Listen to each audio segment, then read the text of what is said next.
of dealing with so many people sick at once and trying to figure out, who might be sicker than the next. We spoke to an EMT person earlier today who was saying that out in the field now they're being instructed if somebody's going into cardiac arrest and you're not really going to save them, you have to basically move on. There's a Wall Street Journal headline about what's happening at a big hospital here in New York, NYU Langone, telling ER doctors think more critically about who gets ventilators. New York Health Center says it will support emergency room staff who withhold futile intubations, threatens to discipline doctors who talk to the press about this. This scares a lot of people, the idea of rationing care, that somebody who's healthier is going to get the ventilator and someone who's less healthy might not. I know you've been very thoughtful and have studied this and gone through this issue about how you do this fairly. What's your thought on how it's playing out right now and how we deal with this? Yeah, I guess, I would say that the only thing worse than having an approach to allocating ventilators is not having an approach, because that will lead to many more lives being lost. And so when there is a public health emergency like what we're faced with, the ethical goal is to save as many lives as possible. And typically that means that not everyone can get the treatment that they normally would under usual circumstances.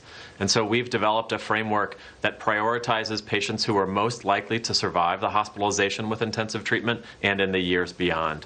And this is in contrast to how we normally do things, which is first come, first serve.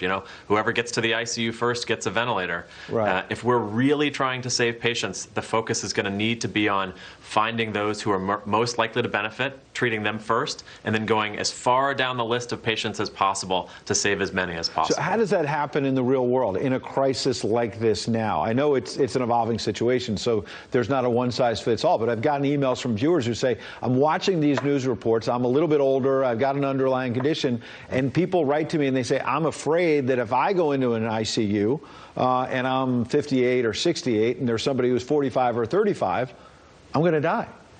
Right. So I think what's really important is that the approach that we're advocating keeps as eligible for intensive care all patients who are normally eligible. So age and disabilities, things like that, are not exclusion criteria. And this is in contrast to some of the existing guidance on the topic.